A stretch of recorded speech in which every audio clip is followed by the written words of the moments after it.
ಯಾ sir. So ಈ ಒಂದು interview, so ಒಬ್ಬ ಸ್ಟಾಕ್ ಮಾರ್ಕೆಟ್ಗೆ ಬಂದ್ರೆ, ಸೊ ಇನಿಷಿಯಲ್ ಇಂದ ಇಲ್ಲಿ ತನಕ ಎಷ್ಟು ಸ್ಟ್ರಗಲ್ಸ್ ಫೇಸ್ ಮಾಡಿದ್ರು, step by step process. So one of the my student, so ಅವ್ರ ಜರ್ನಿ ಹೇಳ್ತಾರೆ. ಸೊ ನೋಡ್ತಿರೋ ವೀಕ್ಷಕರಿಗೆ ಹೇಳ್ತಿರೋದು, ವಿಡಿಯೋನ ಲೈಕ್ ಮಾಡಿ, ಕಮೆಂಟ್ ಮಾಡಿ, ನಿಮ್ಮ ಒಂದು ಲೈಫಲ್ಲಿ ಆಗ್ತಿರೋ ಒಂದು ಮಿಸ್ಟೇಕ್ಸ್ನ ಈ ಒಂದು ವಿಡಿಯೋದಲ್ಲಿ ಸೊ ಸ್ಟೂಡೆಂಟ್ಸ್ ಹೇಳ್ತಾರೆ. ಸೊ ನೀವು ಸಹ ಸೇಮ್ ಮಿಸ್ಟೇಕ್ ಏನಾದರೂ ಮಾಡ್ತಾ ಇದ್ರೆ, ಸೊ ಅದು ಹೇಗೆ ಸೊಲ್ಯೂಷನ್ ಮಾಡ್ಕೋಬೇಕು ಅಂತ ನಿಮಗೆ ಗೊತ್ತಾಗತ್ತೆ. ಸೊ ದಯವಿಟ್ಟು ಫುಲ್ ವಿಡಿಯೋ ನೋಡಿ. ಯಾ ಸರ್. ಸೊ ಹೇಳಿ ಸರ್, ನೀವು ಸರ್, ಯಾವಾಗ ಟ್ರೇಡಿಂಗ್ ಸ್ಟಾರ್ಟ್ ಮಾಡಿದ್ದು ಆಕ್ಚುಲಿ? ಸರ್ ನಾನು ಫಸ್ಟ್ ಟ್ರೇಡಿಂಗ್ ಅಂತ ಅಂದ್ರೆ ಟ್ರೇಡಿಂಗ್ ಬಗ್ಗೆ ಗೊತ್ತಿತ್ತು ಸರ್, ಸ್ಟಾಕ್ ಮಾರ್ಕೆಟ್ ಬಗ್ಗೆ ಗೊತ್ತಿತ್ತು. ಬಟ್ ಅಷ್ಟು ಸೀರಿಯಸ್ ಆಗಿ ಏನು ತಗೊಂತಾ ಇರಲಿಲ್ಲ. ಬಟ್ ನಂದೊಂದು ಸ್ಮಾಲ್ ಬಿಸ್ನೆಸ್ ಸರ್ ನಾನು ಮಾಡೋದು. ಬಟ್ ಆಮೇಲೆ ಹೇಳಿ. ಸಸ್ಟೈನ್ ಆಗಕ್ಕಾಗಲ್ಲ, ಇನ್ಫ್ಲೇಷನ್ ಮಾರ್ಕೆಟ್ ಅಲ್ಲಿ ಆಗಲ್ಲ. ಸೆಕೆಂಡರಿ ಸೋರ್ಸ್ ಆಫ್ ಇನ್ಕಮ್ ಏನೋ ಮಾಡ್ಕೋಬೇಕು, ನಮಗೂ ಒಂದು ಡ್ರೀಮ್ಸ್ ಅಂತ ಇಟ್ಕೋಬೇಕು, ಏನೋ ಮಾಡ್ಬೇಕು ಅಂತ ಒಂದು ಇಂಟೆಂಟ್ ಬಂತು ಸರ್. ಅವಾಗ ಸ್ಟಾರ್ಟ್ ಮಾಡ್ಕೊಂಡಿದ್ವಿ ಸರ್ ಸ್ಟಾಕ್ ಮಾರ್ಕೆಟ್ ಅಂತ. ಸೊ ಫಸ್ಟ್ ನಾನು ಅದೇ ಆನ್ಲೈನ್ ಕ್ಲಾಸಸ್ ಒಬ್ರದ್ದು, ಯಾರ್ದೋ ನಾರ್ತ್ ಇಂಡಿಯನ್ ಪರ್ಸನ್, ಒಂದು ಲೇಡಿ ಹೆಸರು, ಅವ್ರದ್ದು ಕ್ಲಾಸಸ್ ತಗೊಂಡಿದ್ದೆ. ಎಷ್ಟೋ ಪೇ ಮಾಡಿದ್ದೆ ಸರ್, 20,000 18,000 ಸಮ್ ಚೇಂಜ್ ಪ್ಲಸ್ GST 20,000 ಆಗಿತ್ತು. ಅದ್ ತಗೊಂಡೆ. ಬಟ್ ಅದ್ರಲ್ಲಿ ಏನು ಲೈಕ್ ನಮ್ ಶ್ರೀಲಕ್ಷ್ಮಿ ಟ್ರೇಡಿಂಗ್ ಅಕೌಂಟ್ ಇಲ್ಲಿ ಇರೋ ತರ ಬ್ಯಾಕಿಂಗ್ ಮತ್ತೆ ಆ ಗೈಡೆನ್ಸ್ ಆ ತರದ್ದು ಏನೂ ಇರ್ಲಿಲ್ಲ. ಬರೀ ಕಂಟೆಂಟ್ ಕೊಟ್ರು. ಆ ಕಂಟೆಂಟ್ ಕನ್ಸ್ಯೂಮ್ ಮಾಡಿ ನಾವು ಲೈವ್ ಮಾರ್ಕೆಟ್ ಅಲ್ಲಿ ನಮ್ಗೆ ಐಡೆಂಟಿಫೈ ಮಾಡಕ್ ಆಗ್ತಾ ಇರಲಿಲ್ಲ. ಅವ್ರ ಹತ್ರ ಲೈಕ್ ಡೈರೆಕ್ಟ್ ಆಗಿ ಡೌಟ್ಸ್ ಕೇಳಕ್ಕಾದ್ರು ಇಲ್ಲ, ಇಂಟ್ರಾಕ್ಟ್ ಮಾಡಿ ಹೇಗಾಯ್ತು ಏನಾಯ್ತು ಇದೆಲ್ಲ ಏನು ಸಿಗ್ತಾ ಇರಲಿಲ್ಲ ಸರ್, ಏನು ಸಿಕ್ಕಿರ್ಲಿಲ್ಲ. ಅದಾದ್ಮೇಲೆ ಮತ್ತೆ ಇನ್ನೊಬ್ರು ಟ್ರೇಡರ್, ಅದನ್ನು ಆನ್ಲೈನ್ ಅವ್ರದ್ದು ಅಷ್ಟೇ, ಬರೀ ಎವ್ರಿ ಡೇ ಇನ್ಸ್ಟಾಗ್ರಾಮ್ ಅಲ್ಲಿ ಚಾಲೆಂಜ್ ಆಗ್ತಾ ಇದ್ರು, 100 crores in 100 days ಅಂತ. 100 crores ಆತರ 100 crores in 100 days ಅಂತ. ಅವರೆಲ್ಲ capital, heavy capital, 5 crores 6 crores ಆ ತರ ಕ್ಯಾಪಿಟಲ್ ಇಟ್ಕೊಂಡು ಅವರು ಎವ್ರಿ ಡೇ ಪೋಸ್ಟ್ ಮಾಡ್ತಾ ಇದ್ರು. ಸರಿ ಆಯ್ತು, ನೋಡೋಣ ಅವ್ರದ್ದು ಏನು ಕ್ಲಾಸಸ್ ಹೇಗಿರುತ್ತೆ ಅಂತ ಅದೊಂದು ಪರ್ಚೇಸ್ ಮಾಡಿದ್ದೆ. ಅದ್ರಲ್ಲಿ ಸರ್ ಏನು ಕಂಟೆಂಟೇ ಇಲ್ಲ. ಒಂದು 3-4 ಇಂಡಿಕೇಟರ್ಸ್ ಹೆಂಗ್ ವರ್ಕ್ ಆಗುತ್ತೆ ಅಂತ ಹೇಳ್ಬಿಟ್ಟು, ಅದು ಯಾವ್ದೋ ಒಂದು ಸಪೋರ್ಟೆನ್ಸ್, ಒಂದು ಇಂಡಿಕೇಟರ್ ಒಂದಿದೆ, ಒಂದು ಮಲ್ಟಿಪಲ್ ಲೈನ್ಸ್ ಬರುತ್ತೆ, ಯಾವ್ದೋ ಒಂದು ಹೇಳ್ಕೊಟ್ಟು ಅಷ್ಟೇ ಸರ್. ಅದ್ರಲ್ಲಿ ಇನ್ನೇನು ಕಂಟೆಂಟೇ ಇರ್ಲಿಲ್ಲ. ಅಲ್ಲಿ ಎಷ್ಟು ಪೇ ಮಾಡಿದ್ರಿ ನೀವು? ಆಲ್ಮೋಸ್ಟ್ ಆಲ್ ಬರೀ ಕ್ಲಾಸಸ್ಗೆ ಅಂತಾನೆ ಒಂದು 50,000 ನಾನು ಸ್ಪೆಂಡ್ ಮಾಡ್ಬಿಟ್ಟಿದ್ದೀನಿ. ಓಕೆ. ಸೊ ಇವಾಗ ನೀವು ಫಸ್ಟ್ ಕೋರ್ಸ್ಗೆ ಹೋಗಿದ್ದೀರಲ್ವಾ? ಸೊ ಆ ಕೋರ್ಸ್ ಮುಗಿದ್ಮೇಲೆ ನೀವೇನು ಟ್ರೇಡಿಂಗ್ ಸ್ಟಾರ್ಟ್ ಮಾಡ್ಲಿಲ್ಲ? ಇಲ್ಲ, ನಾನು ಟ್ರೇಡಿಂಗ್ ವಿತ್ ಮನಿ ನಾನು ಮಾಡಕ್ಕೆ ಅಂದ್ರೆ ನಾನು ಏನ್ ಮಾಡ್ತಾ ಇದ್ದೆ, ಫ್ರಂಟ್ ಪೇಜ್ ಆಪ್ ಅಲ್ಲಿ ಪೇಪರ್ ಟ್ರೇಡಿಂಗ್ ನ ಒಂದು ಕಾಲ್ಸ್ ನಾನು ಬ್ಯಾಕ್ ಟೆಸ್ಟ್ ಮಾಡ್ತಾ ಇದ್ದೆ ಸರ್. ಓಕೆ. ಬೇಸಿಕಲಿ ಕಾಲ್ಸ್ ಕೊಡ್ತಾ ಇದ್ರಲ್ವಾ ಟೆಲಿಗ್ರಾಮ್ ಅಲ್ಲಿ, ಎಷ್ಟೊಂದು ಗ್ರೂಪ್ಸ್ ಅಲ್ಲಿ, ಅದ್ರಲ್ಲಿ ನಾನು ಕಾಲ್ಸ್ ನ ಬ್ಯಾಕ್ ಟೆಸ್ಟ್ ಮಾಡ್ತಾ ಇದ್ದೆ. ಓಕೆ, ಇದ್ರಲ್ಲಿ ಒಂದು ಕ್ಯಾಪಿಟಲ್ ಮನಿ ಇದೆ, ಅದನ್ನ okay if I can make it up to ಒಂದು ಇವಾಗ 5 lakhs ನ ಒಂದು 3 times into 3 times ಮಾಡಿದ್ರೆ ಓಕೆ ಇದೇನೋ ವರ್ಕ್ ಆಗ್ಬೋದೇನೋ, ಆತರ ಮೈಂಡ್ಸೆಟ್ ಆತರ ಇದೆ. ನಂಗೆ ಏನೋ ಗೊತ್ತಿರಲಿಲ್ಲ ಹೇಗೆ ವರ್ಕ್ ಆಗುತ್ತೆ ಏನೋ. ಎಕ್ಸ್ಪೈರಿ ಇರುತ್ತೆ, ಎಕ್ಸ್ಪೈರಿ ದಿನ ನಾವು ಪೊಸಿಷನ್ ಸೈಜಿಂಗ್ ಎಲ್ಲ ಮಾಡ್ಕೋಬೇಕು. ಅದು ಹೇಳಿ ನಂಗೆ ಇದ್ರ ಬಗ್ಗೆ ಏನು ನಾಲೆಜ್ ಇರ್ಲಿಲ್ಲ. ಸೊ ಆತರ ಮಾಡ್ತಾ ಇದ್ದೆ. ನೀವು ಫಸ್ಟ್ ಇಂದ ಯಾವಾಗೂ ಟ್ರೇಡ್ ಮಾಡ್ಲಿಲ್ಲ? ಟ್ರೇಡ್ ಇಲ್ಲ, ಅಂದ್ರೆ ರಿಯಲ್ ಮನಿಯಲ್ಲಿ ನಾನು ಟ್ರೇಡ್ ಸ್ಟಾರ್ಟ್ ಮಾಡಿದ್ದೆ ರೀಸೆಂಟ್ ಆಗಿ, ಅಂದ್ರೆ ನಿಮ್ ಅಕಾಡೆಮಿ ಸೇರ್ಕೊಳಕ್ಕಿಂತ ಒಂದು 6 months ಪ್ರಯರ್ ನಾನೊಂದು 50,000 ಕ್ಯಾಪಿಟಲ್ ಇಟ್ಕೊಂಡು ಸ್ಟಾರ್ಟ್ ಮಾಡ್ಕೊಂಡಿದ್ದು. ಬಟ್ ಅದು ಇನಿಷಿಯಲಿ ಫಸ್ಟ್ 2-3 ಟ್ರೇಡ್ಸ್ ನಂಗೆ ಪ್ರಾಫಿಟಬಲ್ ಇತ್ತು. ಆಮೇಲೆ ಒಂದೇ trade on expiry day full capital wash out ಆಯ್ತು ಸರ್. ಓಕೆ. ಅದು ಯಾವಾಗ? Before coming to the Srilakshmi before trading. Srilakshmi. ಆಮೇಲೆ ನಾನು ಅವಾಗಿಂದ ನಿಮ್ ಫಾಲೋ ಮಾಡ್ತಾ ಇದ್ದೀನಿ, ನಿಮ್ಮ ಯೂಟ್ಯೂಬ್, ನಿಮ್ ಇನ್ಸ್ಟಾಗ್ರಾಮ್ ಇದು. ಸೊ ಆಮೇಲೆ ಸೇರ್ಕೋಬೇಕು, ಓಕೆ ಸೇರ್ಕೋಣ, ರಿವ್ಯೂಸ್ ಚೆನ್ನಾಗಿದೆ. ನಾನು ಅವಾಗ್ಲೇ ಒಂದ್ಸಲಿ ಕೇಳಿದ್ದೆ ಸರ್, ಬಟ್ ಸೇರ್ಕೊಳಕ್ ಆಗಿರ್ಲಿಲ್ಲ. ಇವಾಗ ಸ್ವಲ್ಪ ಸೇರ್ಕೋಣ ಅಂತ ಆಮೇಲೆ ಜಾಯ್ನ್ ಆದೆ ನಿಮ್ ಜೊತೆ. ಜಾಯ್ನ್ ಆದೆ. ಆಮೇಲೆ ನಿಧಾನಕ್ಕೆ ಸ್ಟಾರ್ಟ್ ಮಾಡ್ಕೊಂಡೆ. 1 month ನೀವೇನ್ ಗೈಡೆನ್ಸ್ ಕೊಟ್ಟಿದ್ರು ಅದೇ ತರ 1 month ವೆಯ್ಟ್ ಮಾಡಿ ಸಬ್ಜೆಕ್ಟ್ ಎಲ್ಲ ತಿಳ್ಕೊಂಡು ಆಮೇಲೆ ಮಾರ್ಕೆಟ್ಗೆ ಎಂಟರ್ ಆದೆ ಸರ್. ಆಮೇಲೆ ಅಲ್ಲಿಂದ ಓಕೆ, ಆಮೇಲೆ ನಂಗೆ ಗೋಯಿಂಗ್, ನೀವ್ ಹೇಳ್ತೀರಾ 1 year ಏನಕ್ಕೆ ಮಾಡ್ತಾ ಇದೀರಾ ಅಂತ ನಂಗೆ ಪ್ರಾಪರ್ ಅಂಡರ್ಸ್ಟ್ಯಾಂಡಿಂಗ್ ಇವಾಗ ನಂಗೆ ಆಲ್ಮೋಸ್ಟ್ 6 months ಮೇಲೆ ಆಗಿದೆ ನಿಮ್ ಅಕಾಡೆಮಿಕ್ ಸೇರ್ಕೊಂಡು. ಸೊ ನಂಗೆ ಇವಾಗ ಕ್ಲಿಯರ್ ಪಿಕ್ಚರ್ ಇದೆ ಸರ್. ನಂಗೆ ಮಾರ್ಕೆಟ್ ಹೇಗೆ, ನಾವು ಪೊಸಿಷನ್ ಸೈಜಿಂಗ್ ಹೇಗ್ ಮಾಡ್ಬೇಕು, ಹ್ಮ್ ಹ್ಮ್ ಯಾವಾಗ ನಾನು ಮುಂಚೆ ಅಕಾಡೆಮಿಕ್ ಸೇರ್ಕೊಂಡು ಆದ್ಮೇಲೂ ನಾನು ಮುಂಚೆ ಒಂದ್ ಸ್ವಲ್ಪ ಜಾಸ್ತಿ ರಿಸ್ಕ್ ತಗೊಳೋದು ಜಾಸ್ತಿ, ಸ್ವಲ್ಪ ರಿಸ್ಕಿ ಟ್ರೇಡರ್. ಸೊ ಹ್ಮ್ ನಾನು ಎಕ್ಸ್ಪೈರಿ ಡೇ ನಾನು ಈ ತರ ಥಿಂಕ್ ಮಾಡ್ತಾ ಇದ್ದೆ, ಓಕೆ ನಮ್ಗೆ ಪಾಯಿಂಟ್ಸ್ಗೆ ಜಾಸ್ತಿ ಲೈಕ್ ಕ್ಯಾಪಿಟಲ್ ಡಬಲ್ ಆಗುತ್ತೆ on expiry day or hmm it will increase ಅಂತ. ಸೊ ಹ್ಮ್ ಗ್ರೀಡ್ ಇತ್ತು. ಆ ತರ ಹ್ಮ್ ಗ್ರೀಡ್ ಇಂದ ಸ್ಟಾರ್ಟಿಂಗ್ ಅಲ್ಲಿ ಒಂದ್ 2 ಟೈಮ್ಸ್ ನಾನು ಏನ್ ಪ್ರಾಫಿಟ್ ಮಾಡ್ಕೊಂಡಿರ್ತೀನೋ ಆ ಪರ್ಟಿಕ್ಯುಲರ್ ಆ ವೀಕ್ ಎಕ್ಸ್ಪೈರಿಯಲ್ಲಿ ನಾನು ಲಾಸ್ಟ್ ಡೇ ಫುಲ್ ಆಲ್ಮೋಸ್ಟ್ ಅದನ್ನ ಕೊಟ್ಬಿಡ್ತಾ ಇದ್ದೆ ಹ್ಮ್ ಹ್ಮ್ ಮಾರ್ಕೆಟ್ಗೆ. ಹ್ಮ್ ಆಮೇಲೆ ಮತ್ತೆ ನೀವ್ ಹೇಳಿದ ಮಾತನ್ನ, ನೀವು ಹೇಳಿದ ಎವ್ರಿ ಡೇ ಸೈಕಾಲಜಿ ನೀವೇನು ಹೇಳ್ತೀರಾ ಅದನ್ನ ಮತ್ತೆ ಮತ್ತೆ ಕೇಳಿಸ್ಕೊಂಡಾಗ ಹೌದು, ನನ್ನ ಮಿಸ್ಟೇಕ್ಸ್ ನಾನು ಐಡೆಂಟಿಫೈ ಮಾಡ್ಕೊಂಡೆ. ನಾನು ಜರ್ನಲ್ ಮಾಡಕ್ ಸ್ಟಾರ್ಟ್ ಮಾಡಿದೆ ಸರ್ ಟ್ರೇಡ್ಸ್ ನ. ಹ್ಮ್ ಹ್ಮ್ ಹ್ಮ್ ಆಲ್ಮೋಸ್ಟ್ ಎವ್ರಿ ಡೇ ನಾನೇನ್ ಮಾರ್ನಿಂಗ್ ನಾನು ಒಂದು ಬುಕ್ ಇಟ್ಕೊಂಡಿದ್ದೀನಿ, ಮಾರ್ನಿಂಗ್ ಬರ್ಕೊಬಿಡ್ತೀನಿ ಇವತ್ತು ನಾನು ಏನ್ ಮಾಡ್ಬೇಕು, ನನ್ನ ಡೇ ಹೇಗೆ ನಾನು ಎಕ್ಸಿಕ್ಯೂಟ್ ಮಾಡ್ಬೇಕು ಅಂತ. ಸೊ ಹ್ಮ್ ಅದನ್ನೆಲ್ಲ ಮಾಡಕ್ ಸ್ಟಾರ್ಟ್ ಮಾಡಿದ್ಮೇಲೆ ಇವಾಗ ಓನ್ಲಿ ನಾನು ವೆಯ್ಟ್ ಮಾಡ್ತೀನಿ ಸೆಟಪ್ಸ್ಗೆ. ನಾನು ಒಂದು 2-3 ಸೆಟಪ್ಸ್ ಇಟ್ಕೊಂಡಿದ್ದೀನಿ ಹ್ಮ್ ಎಕ್ಸ್ಟೆನ್ಷನ್ ಬೇಸ್ಡ್. ಸೊ ಆ ಹ್ಮ್ ಸೆಟಪ್ಸ್ ಫಾರ್ಮ್ ಆದ್ರೆ ಆ ಝೋನ್ಸ್ ಬಂದ್ರೆ ನಾನು ರಿಯಾಕ್ಟ್ ಆಗ್ತೀನಿ, ಹ್ಮ್ ಹ್ಮ್ ಇಲ್ಲ ಹ್ಮ್ ಅಂದ್ರೆ ನಾನು ಅವಾಯ್ಡ್ ಮಾಡ್ತೀನಿ sir. Okay. So after coming to the Srilakshmi trading academy, okay ನೀವು ಪ್ರಾಫಿಟ್ಸ್ ಆಗಿದೆ. ಬಿಫೋರ್ ಕಮಿಂಗ್ ಟು ದ ಹೌದು, ಶ್ರೀಲಕ್ಷ್ಮಿ ಪ್ರಾಫಿಟ್ ಟ್ರೇಡಿಂಗ್ ಆಗಿದೆ. ಅಕಾಡೆಮಿ ಎಷ್ಟು ಲಾಸ್ ಆಗಿದೆ ಸರ್ ನಿಮಗೆ? ನಾನೊಂದು ಆಲ್ಮೋಸ್ಟ್ ಮಿನಿಮಮ್ ಒಂದು 70,000 ನಾನು ಸ್ಟಾಕ್ ಮಾರ್ಕೆಟ್ ಅಲ್ಲಿ ಕೊಟ್ಟಿರೋದು. ಆಮೇಲೆ ಕೋರ್ಸ್ಗೆ ಒಂದು 50-60,000 ನಾನು ಪೇ ಮಾಡಿದ್ದೀನಿ ಸರ್. ಸೊ ಕೋರ್ಸಸ್ಗೆ. ಸೊ ಅಂದ್ರೆ ಹಾ, ನಿಮಗೆ ಸ್ಟಾಕ್ ಮಾರ್ಕೆಟ್ ಅಲ್ಲಿ ದೊಡ್ಡ ಲಾಸ್ ಏನೂ ಆಗಲಿಲ್ಲ. ಓಕೆ. ಸೊ ಇಲ್ಲ ಅಂದ್ರೆ ನಾನು ನಿಮಗೆ ಫಸ್ಟ್ ತುಂಬಾ ಲಕ್ ಇದೆ ಸರ್ ಆಕ್ಚುಲಿ. ನಾನು ನಾಲೆಜ್ ಫಸ್ಟ್ ತಿಳ್ಕೊಳ್ಳೋಣ ಆಮೇಲೆ ಬರೋಣ ಅಂತಾನೆ ಇಂಟೆನ್ಷನ್ ಇಟ್ಕೊಂಡೆ ನಾನು ಇದ್ ಮಾಡಿದ್ದೆ ಸರ್. ಆ ಫಸ್ಟ್ ನಾನು ಯಾವಾಗ ಆಪ್ಷನ್ಸ್ ಅಲ್ಲಿ 50,000 ನಾನು ಒನ್ ಡೇ ಅಲ್ಲೇ ನಂಗೆ ವೈಪೌಟ್ ಆಯ್ತು, ನಾನು ಅವತ್ತಿಂದ ನಾನು ರಿಸ್ಕ್ ಮಾಡಕ್ ಹೋಗ್ಲಿಲ್ಲ. ಫಸ್ಟ್ ವೆರಿ ನಾಲೆಜ್ ಗುಡ್, ತಿಳ್ಕೊಳ್ಳೋಣ, ಪ್ರಾಪರ್ ಮೆಂಟರ್ ನೋಡ್ಕೊಳ್ಳೋಣ ಅಂತ. Very good. ಸೊ ಆದರೆ ಕೆಲವ್ರು ಏನ್ ಎಸ್ ಮಾಡ್ತಾರೆ ಅಂತಂದ್ರೆ, ಒಂದೇ ಎಸ್ ಸರ್. ದಿವಸದಲ್ಲಿ 50,000 ಲಾಸ್ ಆದ್ರೆ ಸುಮಾರು ಜನರು ಫೈಟ್ ಮಾಡ್ತಾರೆ, ಮತ್ತೆ ದುಡ್ಡು ತಗೊಂಡ್ ಬಂದು ಮತ್ತೆ ಟ್ರೇಡಿಂಗ್ ಮಾಡಬೇಕು ಅಂತ ಸುಮಾರು ಜನರಿಗೆ ಅನ್ಸುತ್ತೆ. ಆದ್ರೆ ನಿಮ್ಗೆ ಯಾಕೆ ಅನ್ಸಿಲ್ಲ ಆ ತರ ಮತ್ತೆ ಟ್ರೇಡ್ ಮಾಡಬೇಕು ಅಂತ? ಇಲ್ಲ ಸರ್, ಅದೇನೋ ನಂಗೆ ಆ ಫೀಲ್ ಬರ್ಲಿಲ್ಲ. ಓಕೆ ಅಂದ್ರೆ ಫಸ್ಟ್ ಏನೋ ತಿಳ್ಕೊಳ್ಳೋಣ, ಏನೋ ನಿಮ್ಗೆ ಗೊತ್ತಿಲ್ಲದೆ ಸುಮ್ಮನೆ ಮತ್ತೆ ಬಂದು ಕ್ಯಾಂಡಲ್ಸ್ ಮೇಲೆ ಬೇಸಿಸ್ ಮೇಲೆ ಯಾಕೆ ಟ್ರೇಡ್ ಮಾಡೋಣ ಅಂತ ನಂಗೆ ಒಂದು ಫೀಲ್ ಬಂತು. ಹಾ. ಆ, ಆ, ಅದಕ್ಕೆ ಓಕೆ ಓಕೆ ಓಕೆ ಮಾಡಿಲ್ಲ ಓಕೆ. ಸರ್. ಸೊ ನೀವು ವೆಲ್ ಸೆಟಲ್ ಫ್ಯಾಮಿಲಿಯಿಂದ ಬಂದಿರೋದು ಅಥವಾ ಹೇಗೆ ಸರ್? ನಮ್ಮ ಫಾದರ್ ಬಂದ್ಬಿಟ್ಟು government official sir, retired. Okay, ಅದು settled family. Settle so family, yes. Settled family ಅಂತ ಇಲ್ಲಿ ಏನು ಅಂತಂದ್ರೆ, ಸೆಟಲ್ಡ್ ಫ್ಯಾಮಿಲಿಯಿಂದ ನೀವು ಬರ್ತಾ ಇದ್ರೆ ನಿಮಗೆ ಹಾ ಮನಿ ಸರ್. ಮ್ಯಾನೇಜ್ಮೆಂಟ್ ಕಾನ್ಸೆಪ್ಟ್ ಒಂದಿರುತ್ತೆ. ಎಲ್ಲೆಲ್ಲಿ ಹೇಗೆ ಯೂಸ್ ಮಾಡಬೇಕು ಅಂತ ನಿಮ್ಮ ತಂದೆಯವರು ಹೇಳಿರ್ಬೋದು ಮೋಸ್ಟ್ಲಿ. ಸೊ ಯಾವಾಗ ನಿಲ್ಲಿಸ್ಬೇಕು ಅಂತ ಗೊತ್ತಿರುತ್ತೆ, ಅವು ನಿಮಗೆ ಒಂದು ಫೈನಾನ್ಷಿಯಲ್ ನಾಲೆಡ್ಜ್ ಇರುತ್ತೆ.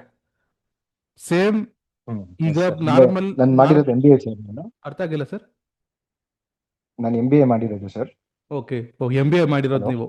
MBA, ಹಾ MBA ಮಾಡಿರೋದು ಇಲ್ಲೇ RNSIT ಕಾಲೇಜಲ್ಲಿ, ಹ್ಮ್.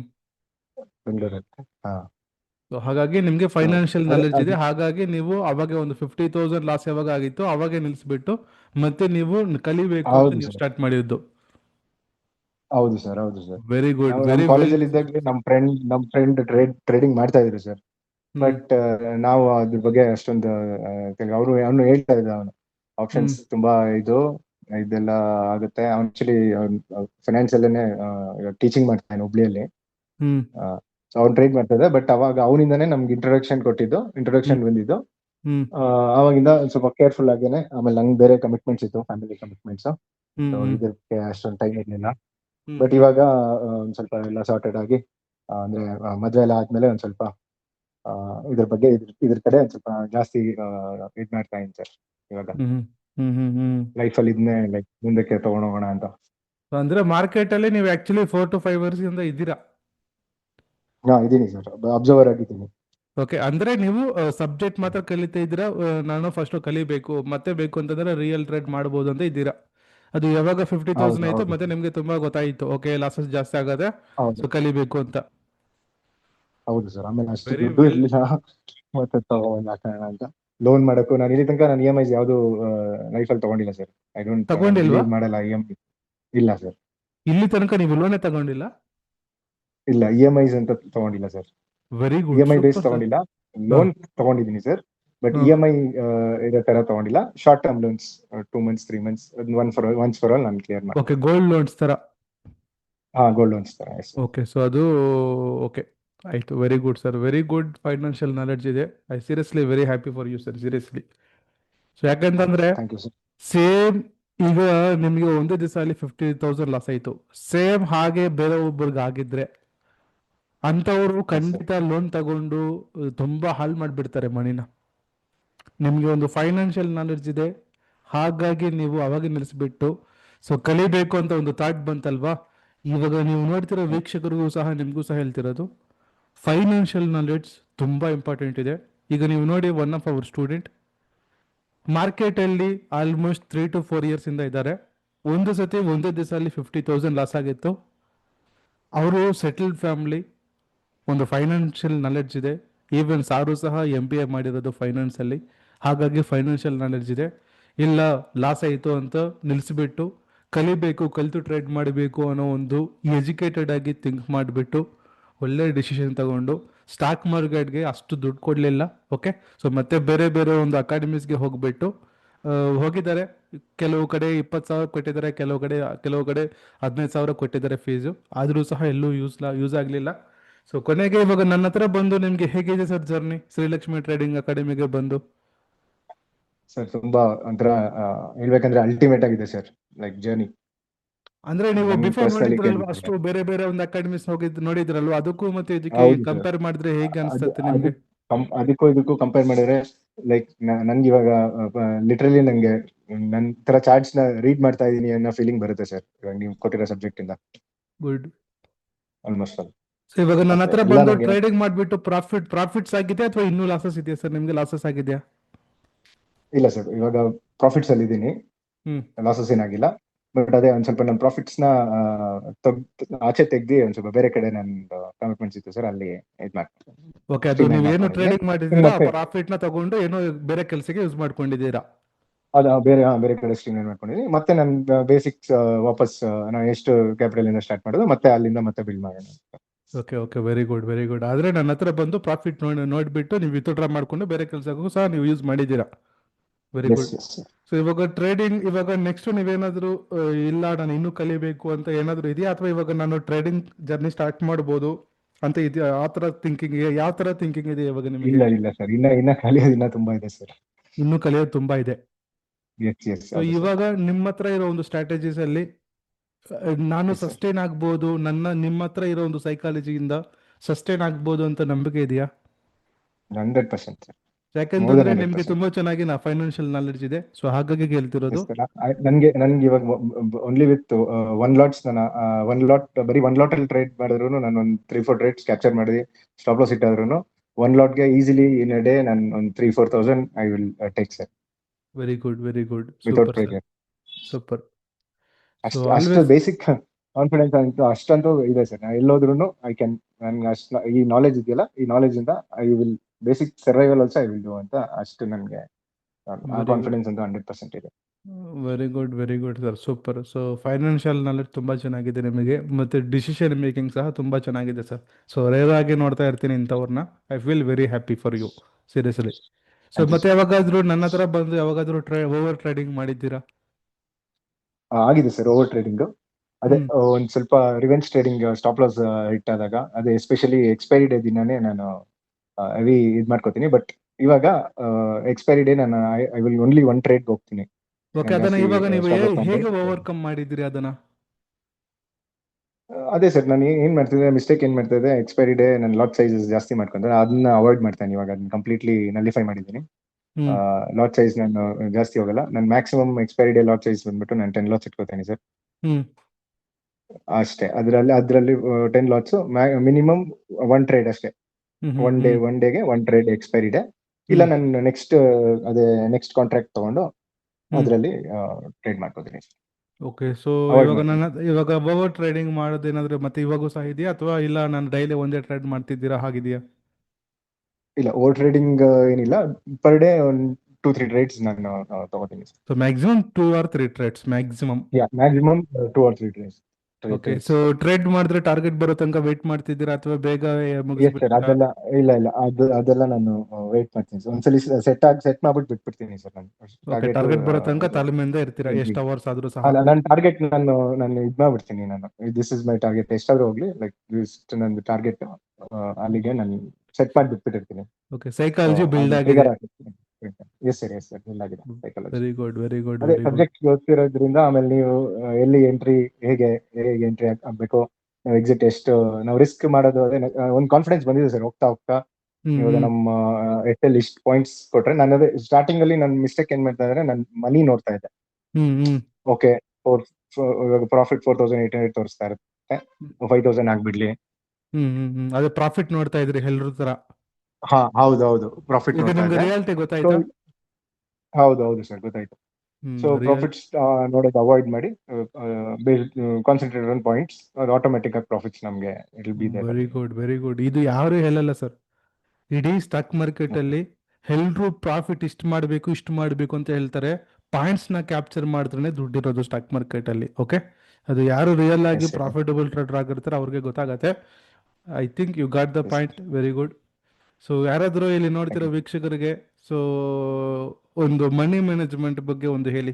ಸೊ ಈ ತರ ನೀವು ನಿಲ್ಸಿದ್ರಲ್ವಾ ಟ್ರೇಡಿಂಗು, ಸ್ವಲ್ಪ ಲೌಡ್ ಆಗಿ ಹೇಳಿ. ಓಕೆ, ಇನ್ನೂ ತುಂಬಾ ಚೆನ್ನಾಗಿ ಅರ್ಥ ಆಗುತ್ತೆ ಅವ್ರಿಗೆ. ಮನಿ ಮ್ಯಾನೇಜ್ಮೆಂಟ್ ಸರ್, ಇವಾಗ ನೀವು ಫಸ್ಟ್ ಟ್ರೇಡಿಂಗ್ ನಿಲ್ಸ್ಬಿಡ್ತಿರಲ್ವಾ, ಸೊ ಫಸ್ಟ್ 50,000 ಲಾಸ್ ಆಯ್ತಲ್ವಾ, ಸೊ ಅದು ನಿಮ್ಗೆ ಹೇಗೆ ಡಿಸಿಷನ್ ಮೇಕಿಂಗ್ ನೀವು ಮಾಡ್ಕೊಂಡಿದ್ರಿ? ಸೊ ಯಾರಾದ್ರೂ ಹೇಳಿದ್ರಾ, ನೀವೇ ಓನ್ ಆಗಿ ಡಿಸಿಷನ್ ಮೇಕಿಂಗ್ ತಗೊಂಡಿದ್ದೀರಾ? ಸೊ ಹೇಗೆ ಅಂತ. ಮನಿ ಮ್ಯಾನೇಜ್ಮೆಂಟ್ ನಾನೇ ಓನ್ ಆಗಿ ಡಿಸಿಷನ್ ಮೇಕಿಂಗ್ ತಗೊಂಡಿದ್ದೆ ಸರ್. ಸೊ ನನ್ನ ಹತ್ರ ಅವಾಗ ಪ್ರೆಸೆಂಟ್ ಅವಾಗ ಎಕ್ಸ್ಟ್ರಾ ಲೈಕ್ ಇನ್ ಮನಿ ಬಂದ್ಬಿಟ್ಟು ಡಿಸ್ಪೋಸಬಲ್ ಮನಿ ಅಂತ ಒಂದು 50,000 ಇಟ್ಕೊಂಡಿದ್ದೆ. ಸರಿ, ಓಕೆ, ಡಿಮ್ಯಾಟ್ ಅಕೌಂಟ್ ಎಲ್ಲ ಓಪನ್ ಮಾಡ್ಕೊಂಡಿದ್ದೆ ಒಂದ್ 2-3 ಅಕೌಂಟ್ ಅಲ್ಲಿ. ಸರಿ, ಓಕೆ, ಹೆಂಗ್ ನಡೆಯುತ್ತೆ ನೋಡೋಣ ಅಂದ್ಬಿಟ್ಟು ಆಪ್ಷನ್ಸ್ ಅಲ್ಲಿ ಫಸ್ಟ್ ಟೈಮ್ ನಾನು ಎಂಟರ್ ಆಗಿತ್ತು. ಸೊ ನನಗೆ ಇನ್ನೂ ಜ್ಞಾಪಕ ಇದೆ ಸರ್, ಆವತ್ತಿನ ದಿವಸ 50,000ಗೆ ವಿತಿನ್ 3 ಮಿನಿಟ್ಸ್ ನಾನು ಹೋಲ್ಡ್ ಮಾಡಿದ್ದೆ 2 ಕ್ಯಾಂಡಲ್ಸ್. ವಿತಿನ್ 3 ಮಿನಿಟ್ಸ್ ಒಳ್ಳೆ ಸ್ಪೈಕ್ ಬಂತು, ಒಂದು 8,000 ಪ್ರಾಫಿಟ್ ಬಂತು. ಅದಾದ್ಮೇಲೆ ನೆಕ್ಸ್ಟ್ ಟ್ರೇಡ್ ಮತ್ತೆ ಅದನ್ನು ಪ್ರಾಫಿಟ್ ಬಂತು, 6 to 7,000. ಆಮೇಲೆ ಥರ್ಡ್ ಡೇ ಫುಲ್ ಒಂದೇ, ನಾನು SL ಸ್ಟಾಪ್ ಲಾಸ್ ಇಟ್ಕೊಂಡಿರಲಿಲ್ಲ. ಒಂದೇ candle big red candle complete 50,000 nullify ಆಗೋಯ್ತು. ಅದು ನನ್ನ ಟ್ರೇಡ್ ಕ್ಯಾರಿ ಫಾರ್ವರ್ಡ್ ಮಾಡಿದ್ದು. ಯಾಕಂದ್ರೆ ಎಕ್ಸ್ಪೈರಿಗಿಂತ ಪ್ರೀವಿಯಸ್ ಡೇ ನಾನು ಟ್ರೇಡ್ ಕ್ಯಾರಿ ಮಾಡಿರೋದು. ನಂಗೆ ಇದು DK ಅದ್ರ ಬಗ್ಗೆ ಎಲ್ಲ ನಂಗೆ ಅವಾಗ ಇನ್ನ ಗೊತ್ತಿಲ್ಲ ಸರ್, ಗೊತ್ತಿಲ್ಲ. ಸೊ ನಾನು ಕ್ಯಾರಿ ಮಾಡಿರೋದು. ಆಮೇಲೆ ಗ್ಯಾಪ್ ಅಪ್ ಗ್ಯಾಪ್ ಡೌನ್ ಅದ್ರ ಬಗ್ಗೆನೂ ನನ್ಗೆ ಅಷ್ಟೊಂದು ನಾಲೆಜ್ ಇರ್ಲಿಲ್ಲ. ಅಂದ್ರೆ ಓಕೆ, ಸ್ಮಾಲ್ ಗ್ಯಾಪ್ ಅಪ್ ಆಗ್ಬೋದೇನೋ, ಆ ಪ್ರೆಸೆಂಟ್ ಟ್ರೆಂಡ್ ಅವಾಗ ಚಿಕ್ಕ ಗ್ಯಾಪ್ 100 ಪಾಯಿಂಟ್ಸ್ 200 ಪಾಯಿಂಟ್ಸ್ ಆ ತರ ಗ್ಯಾಪ್ ಅಪ್ ಗ್ಯಾಪ್ ಡೌನ್ ಆಗ್ತಾ ಇತ್ತು. ಸೊ ಓಕೆ, ಯಾರಿಗ್ ಗೊತ್ತು, ಕೆಳಗಡೆ ಇದೆ, ಲಾಸ್ ಅಲ್ಲಿ ಇದೆ, ಜಂಪ್ ಆಗ್ಬೋದೇನೋ, ನಾಳೆ ಗ್ಯಾಪ್ ಅಪ್ ಓಪನ್ ಆಗ್ಬೋದೇನೋ, ಹೋಲ್ಡ್ ಮಾಡೋಣ, ಆತರ ಎಲ್ಲ ಥಿಂಕ್ ಮಾಡ್ತಾ ಇದ್ದೆ. ಸೊ ಆ ತರ ಒಂದು 2 ಡೇಸ್ ಹೋಲ್ಡ್ ಮಾಡಿ ಆಮೇಲೆ ಅದು ಫುಲ್ ಝೀರೋ ಆಗೋಯ್ತು, ಕ್ಯಾಪಿಟಲ್ ಹೋಯ್ತು. ಅವಾಗ ನಂಗೆ ಕ್ಲೀನ್ ಆಗಿ ಅರ್ಥ ಆಯ್ತು, ಓಕೆ, ನಾವು ಅನ್ಕೊಂಡಂಗೆ ಇದು ವರ್ಕ್ ಆಗಲ್ಲ, ಇದ್ರ ಬಗ್ಗೆ ಫಸ್ಟ್ ನಾವು ತಿಳ್ಕೊಬೇಕು ಅಂತ. Very good, very good decision sir, seriously. ಇಲ್ಲ, ನೀವು ಅವಾಗ ಏನಾದ್ರು ಮತ್ತೆ ನೀವು ರಿವೆಂಜ್ ಅಂತ ಮಾಡಿದ್ರೆ ಇವಾಗ ನಿಮ್ಗೆ ಒಂದು 15 to 20 lakhs ಲಾಸಸ್ ಇರ್ತಾ ಇತ್ತು. ನೋಡಿ, ನಾನು ಯಾವಾಗೂ ಹೇಳ್ತಾ ಇರ್ತೀನಿ ಸರ್. ಸೊ ನೀವು ಕ್ಲಾಸಸ್ ಅಲ್ಲಿ ಸಹ ಕೇಳಿಸ್ಕೊಂಡಿರ್ತೀರಾ, ಇವತ್ತು ನೀವೇ ಡಿಸಿಷನ್ ತಗೊಂತೀರಾ, ಫ್ಯೂಚರ್ ನಿಮ್ಗೆ ಅದು ಆಗತ್ತೆ ಅಂತ ಹೇಳ್ತಾ ಇರ್ತೀನಿ. ನೆನಪಿದ್ಯಾ ಈ ಸೇಮ್ ಈ ಒಂದು ವರ್ಡ್? ಹೌದು ಸರ್. ಸೊ ನೀವು ಅವತ್ತು ಏನ್ ಡಿಸಿಷನ್ ತಗೊಂಡಿದ್ದೀರಾ, ಇವತ್ತು ನೀವು ಫೈನಾನ್ಷಿಯಲ್ ಆಗಿ ಸ್ವಲ್ಪ ಸ್ಟ್ರಾಂಗ್ ಆಗಿದ್ದೀರಾ. ಪ್ರಾಪರ್ ಡಿಸಿಷನ್ ಮೇಕಿಂಗ್ ತಗೊಂಡು ನೀವು ಟ್ರೇಡಿಂಗ್ ನ ನಿಲ್ಲಿಸ್ಬಿಟ್ಟು ಫಸ್ಟ್ ಕಲಿಬೇಕು ಅನ್ನೋ ಒಂದು ರೂಟ್ ಅಲ್ಲಿ ಹೋಗಿದ್ದೀರಾ. That is the right decision. ಹಾಗಾಗಿ ಇವಾಗ ನಿಮಗೆ ಸ್ವಲ್ಪ ಫೈನಾನ್ಷಿಯಲ್ ಆಗಿ ಸ್ಟ್ರಾಂಗ್ ಆಗಿದ್ದೀರಾ. ಇನ್ ಕೇಸ್ ಅವತ್ತು ನೀವೇನಾದ್ರೂ ಡಿಸಿಷನ್ ಮೇಕಿಂಗ್ ಏನಾದ್ರು ರಾಂಗ್ ಆಗಿದ್ದಿದ್ರೆ, ಇಲ್ಲ ನಾನು ಮತ್ತೆ ಸ್ಟಾಕ್ ಮಾರ್ಕೆಟ್ ಇಂದ ರಿಕವರಿ ಮಾಡಬೇಕು ಅಂತ ನೀವೇನಾದ್ರೂ ಮಾಡಿದ್ರೆ, ಸಾಲ ಮೇಲೆ ಸಾಲ ಆಗ್ತಾ ಇತ್ತು, ಇವಾಗ ಫೈನಾನ್ಷಿಯಲಿ ಸ್ವಲ್ಪ ಡ್ಯಾಮೇಜ್ ಆಗ್ತಾ ಇತ್ತು. ಇದು ರೈಟ್ ಅಲ್ವಾ? ಕರೆಕ್ಟ್ ಅಲ್ವಾ ಇದು? Very good. ಈ ಒಂದು ಫೈನಾನ್ಷಿಯಲ್ ನಾಲೆಡ್ಜ್ ಎಲ್ರಿಗೂ ಬರಬೇಕು. ಸೊ ಆ ಒಂದು ರೀಸನ್ ಇಂದಾನೆ ನಾನು ಈ ಒಂದು ಇಂಟರ್ವ್ಯೂನ ನಿಮ್ ಜೊತೆ ತಗೊಂಡು ಸೊ ಪೋಸ್ಟ್ ಮಾಡ್ತಿರೋದು. ಸೊ ನೋಡ್ತಿರೋ ವೀಕ್ಷಕರಿಗೆ ಒಂದೇ ಹೇಳ್ತಿರೋದು, ಫೈನಾನ್ಷಿಯಲ್ ನಾಲೆಡ್ಜ್ ಜಾಸ್ತಿ ತುಂಬಾ ಚೆನ್ನಾಗಿರ್ಬೇಕು. ಟ್ರೇಡಿಂಗ್ ಅನ್ನೋ ಒಂದು ಸಿಸ್ಟಮ್ ಅಲ್ಲಿ ನಾಲೆಡ್ಜ್ ಇದ್ದು ಟ್ರೇಡ್ ಮಾಡಿದ್ರೆ ಪ್ರಾಫಿಟ್ ಆಗೋದು, ಇಲ್ಲ ಅಂತಂದ್ರೆ ಲಾಸಸ್ ಆಗ್ತಾನೆ ಇರುತ್ತೆ ಸ್ಟಾಕ್ ಮಾರ್ಕೆಟ್ ಅಲ್ಲಿ. ಪ್ರಾಪರ್ ಮೆಂಟರ್ನ ಸೆಲೆಕ್ಟ್ ಮಾಡ್ಕೊಳ್ಳಿ, ಅದು ಯಾರಾದರೂ ಆಗಲಿ. ಪ್ರಾಪರ್ ಟ್ರೇಡರ್ ಆ್ಯಂಡ್ ಮೆಂಟರ್ನ ಸೆಲೆಕ್ಟ್ ಮಾಡಿಕೊಂಡು ನಿಮ್ಮ ಒಂದು ಟ್ರೇಡಿಂಗ್ ಜರ್ನಿನ ನೀವು ಸ್ಟಾರ್ಟ್ ಮಾಡ್ಬೋದು. ಫಸ್ಟು ಸಬ್ಜೆಕ್ಟ್ ತಿಳ್ಕೊಂಡು ಟ್ರೇಡ್ ಮಾಡಿ, ಇಲ್ಲ ಅಂತಂದರೆ ತುಂಬ ಲಾಸಸ್ ಆಗುತ್ತೆ. Anyhow sir, thank you so much. So ಆಮೇಲೆ 20 ಇನ್ನೊಂದು ಮಿನಿಟ್ಸ್ ಹೇಳಕ್ ಇಷ್ಟಪಡ್ತೀನಿ ಸರ್ ನಾನು. ಸರ್ ಹೇಳಿ. ಇನ್ನೊಂದು ಒನ್ ಪಾಯಿಂಟ್ ಹೇಳಕ್ ಇಷ್ಟಪಡ್ತೀನಿ ಸರ್. ಸರ್ ಹೇಳಿ ಹೇಳಿ. ಸರ್ ಆಕ್ಚುಲಿ ನಮ್ಮ ಫ್ಯಾಮಿಲಿಯಲ್ಲಿ ಲೈಕ್ ಫಸ್ಟ್ ಅಂದ್ರೆ ಬಿಸ್ನೆಸ್ ಮಾಡ್ಬೇಕು ಅಂತ ಇಂಟೆನ್ಷನ್ ಇಟ್ಕೊಂಡು ನನ್ನ ಇದು ಎಜುಕೇಶನ್ ಆದ್ಮೇಲೆ ನಾನೇ ಸರ್ ಫಸ್ಟ್ ನನ್ನ ಫ್ಯಾಮಿಲಿಯಲ್ಲಿ. ಹ್ಮ್ ನಮ್ಮ ಫ್ಯಾಮಿಲಿಯಲ್ಲಿ ಆಕ್ಚುಲಿ ಅವ್ರಿಗೆ ಇಷ್ಟ ಇಲ್ಲ ನಾನು ಬಿಸ್ನೆಸ್ ಎಲ್ಲ ಮಾಡೋದಕ್ಕೆ. ಅವ್ರದ್ದು ನಮ್ಮ ಫಾದರ್ದು ಅವ್ರದ್ದು ಇದು ಬೇರೆನೇ ಇತ್ತು ಅವ್ರಿಗೆ. ಹ್ಮ್ ಬಟ್ ನಾನು ಇಲ್ಲ, ನಾನು ಇದೇ ಬಿಸ್ನೆಸ್ ಫೀಲ್ಡ್ ಅಲ್ಲೇನೆ ನಾನು ಹೋಗ್ಬೇಕು ಅಂತ ಸೆಲೆಕ್ಟ್ ಮಾಡ್ಕೊಂಡು ನಾನು ಸ್ಟಾರ್ಟ್ ಮಾಡ್ಕೊಂಡಿದ್ದು. ಫಸ್ಟ್ ವರ್ಕ್ ಮಾಡಿದೆ ಸರ್, ಹ್ಮ್ ಇದಾದ್ಮೇಲೆ ಎಜುಕೇಶನ್ ಆದ್ಮೇಲೆ. ಹ್ಮ್ ಆಮೇಲೆ ಎಷ್ಟೊಂದು ಬಿಸ್ನೆಸ್ ಅಲ್ಲಿ ಟ್ರೈ ಮಾಡಿದೆ, ಬಟ್ ಹ್ಮ್ ಯಾವ್ದು ನಂಗೆ ಅಷ್ಟೊಂದು ಲೈಕ್ ಕ್ಲಿಕ್ ಆಗ್ಲಿಲ್ಲ. ಹ್ಮ್ ಹ್ಮ್ ಅಂದ್ರೆ ಗೈಡ್ ಮಾಡೋರು ಯಾರು ಇರ್ಲಿಲ್ಲ ನಂಗೆ ಹ್ಮ್ ರೈಟ್ರೆ. ಆಮೇಲೆ ಎಲ್ಲ ಕಡೆನೂ ಒಂದ್ ಸ್ವಲ್ಪ ಜಾಸ್ತಿ ಫೇವರಿಸಮ್ ಜಾಸ್ತಿ. ಹ್ಮ್ ಎಲ್ಲ ಕ್ಲಾಸಸ್ ಇದ್ರ ಬೇಸಿಸ್ ಮೇಲೆ, ಕ್ರೆಡಿಟ್ ಬೇಸಿಸ್ ಮೇಲೆ. ಹ್ಮ್ ಈವನ್ ಇನ್ ಹಾಸ್ಪಿಟಲ್ಸ್ ನಾನು ಡಿಸ್ಟ್ರಿಬ್ಯೂಷನ್ ಬಿಸ್ನೆಸ್ ಮಾಡ್ತಾ ಇದ್ದೆ. ಹ್ಮ್ ಹಾಸ್ಪಿಟಲ್ಸ್ ಅಲ್ಲೂ ಅಷ್ಟೇ, ನಾವೇನ್ ಮೆಡಿಸಿನ್ ಸಪ್ಲೈ ಮಾಡ್ತೀವಲ್ಲ ಹ್ಮ್ ಅಲ್ಲೂ ಅವ್ರ ಕಮಿಷನ್ ತಗೋತಾರೆ ಸರ್. ಹ್ಮ್ ಹ್ಮ್ ಹ್ಮ್ ಲೈಕ್ ಅವರು ಪ್ರಾಡಕ್ಟ್ ನೋಡಲ್ಲ, ಹ್ಮ್ ಹೇಗಿದೆ ಪ್ರಾಡಕ್ಟ್ ಅಂತ, ಕ್ವಾಲಿಟಿ ಆಫ್ ಪ್ರಾಡಕ್ಟ್. ಬಟ್ ಹ್ಮ್ ಅವ್ರ ಪರ್ಚೇಸ್ ಮ್ಯಾನೇಜರ್ಸ್ಗೆ ಆ ಪ್ರಾಡಕ್ಟ್ ವೇಲ್ ಮೇಲೆ ಒಂದು ₹3 ₹4 ಡಿಮ್ಯಾಂಡ್ ಮಾಡ್ತಾರೆ. ಯಾರು ಜಾಸ್ತಿ ಕೊಡ್ತಾರೋ ಅವ್ರ ಕಡೆ ಆರ್ಡರ್ಸ್ ಕೊಡ್ತಾರೆ. ಹ್ಮ್ So ಈ ತರ ಸಿಸ್ಟಮ್ ಈ ತರ ಇದೆ. ಸೊ ನಾನೆಲ್ಲೂ ಸ್ವಲ್ಪ ನನ್ನ ಮಾರಲ್ಸ್ ಮತ್ತೆ ಎಥಿಕ್ಸ್ ನಾನು ಸ್ವಲ್ಪ ಕಾಂಪ್ರಮೈಸ್ ಮಾಡಕ್ ಆಗದೆ ನಾನು ಲೈಕ್ ಫೇಲ್ ಆಗಿದೆ ಎಷ್ಟೊಂದು ಹ್ಮ್ 2-3 ಬಿಸ್ನೆಸಸ್ ಅಲ್ಲಿ. ಹ್ಮ್ ಹ್ಮ್ ಆಮೇಲೆ ಪರ್ಸಿಸ್ಟೆಂಟ್ ಆಗಿ ಇಲ್ಲ, ಓಕೆ, ಪ್ರಾಪರ್ ಮೆಂಟರ್ ಇಲ್ಲ, ಪ್ರಾಪರ್ ಗೈಡ್ ಯಾವಾಗ ಎಲ್ಲೋ ಯಾವ್ದೋ ರೂಪದಲ್ಲಿ ಸಿಗ್ತಾರೆ ಅಂತ ಒಂದು ನಂಬಿಕೆ ಇತ್ತು. ಓಕೆ. ಫೈನಲಿ ನೀವು ಸಿಕ್ಕಿದ್ರಿ ಸರ್. ಮತ್ತೆ ನಾನು ಸಿಕ್ಕಿದ್ದೀನಾ? ಇವಾಗ ಒಂದು ಹೋಪ್ ಸರ್, ಲೈಕ್ ಏನೇನ್ ಡ್ರೀಮ್ಸ್ ಇದೆ ಅದನ್ನೆಲ್ಲ ಫುಲ್ಫಿಲ್ ಮಾಡಕ್ಕೆ. Very good. ನಂಗೆ ಒಂದ್ ಸ್ವಲ್ಪ ಫಿಲಾಂಥ್ರಫಿಯಲ್ಲಿ ಇಂಟ್ರೆಸ್ಟ್ ಇದೆ, ಸೊ ಅದನ್ನು ಫುಲ್ಫಿಲ್ ಮಾಡ್ಕೋಬೇಕು ಅಂತ ಇದೀನಿ. Very good sir, super super Okay. Sir, ಚೆನ್ನಾಗಿ ಮಾಡಿ. ಆಲ್ವೇಸ್ ನನ್ನ ಸೈಡಿಂದ ಸಪೋರ್ಟ್ ಇರುತ್ತೆ. ಸೊ ಮತ್ತೆ ನಿಮ್ಮ ವೈಫ್ನು ಸಹ ನಮ್ಮ ಒಂದು ಅಕಾಡೆಮಿಗೆ ಜಾಯಿನ್ ಮಾಡಿಸಿದ್ದೀರಾ, ಸೊ ನಮ್ಮಿಂದ ಟ್ರಸ್ಟಿಂದ. So good. So always support ಮಾಡ್ತೀನಿ ನಿಮಗೆ. ಓಕೆ. ಸೊ ಪ್ರಾಪರ್ ಪಾತಲ್ಲಿ ಹೋಗಿ ದುಡ್ಡು ಮಾಡಿ ಲೈಫಲ್ಲಿ ತುಂಬ ಚೆನ್ನಾಗಿ ಸೆಟ್ಲ್ ಆಗಿ ನಿಮ್ಗೆ ಏನೇನು ಮಾಡಬೇಕು ಅಂತ ಇದೆ ಪ್ರತಿಯೊಂದು ಮಾಡಿ. So thank you so much sir, ನೀವು ಅರೌಂಡ್ ಒಂದು 30 ಮಿನಿಟ್ಸ್ ಟೈಮ್ ಕೊಟ್ಟಿದ್ದೀರಾ ನಮಗೆ. So thank you. Thank you sir. So thank you sir, seriously I felt very happy sir. ನಿಮ್ಗೆ ಇಷ್ಟು ಫೈನಾನ್ಷಿಯಲ್ ನಾಲೆಡ್ಜ್ ಇದೆ ಅಂತ ನನಗೆ ಇವಾಗೆ ಗೊತ್ತಾಯಿತು. ಸೊ ಈ ರೀತಿ ಇಂಟ್ರಾಕ್ಟ್ ಆಗ್ತಾ ಇದ್ರೆ ಈವನ್ ಕೆಲವ್ರು ನೋಡೋರ್ಗು ಇಷ್ಟ ಆಗುತ್ತೆ ಸರ್, ಅಲ್ವಾ? ಎಸ್ ಸರ್, ಹೌದು ಸರ್. ಅವ್ರಿಗೂ ನಮ್ಮಿಂದ ಫೈನಾನ್ಷಿಯಲ್ ನಾಲೆಡ್ಜ್ ಬರುತ್ತೆ. ಹೌದು sir. Very good sir, thank you sir, thank you.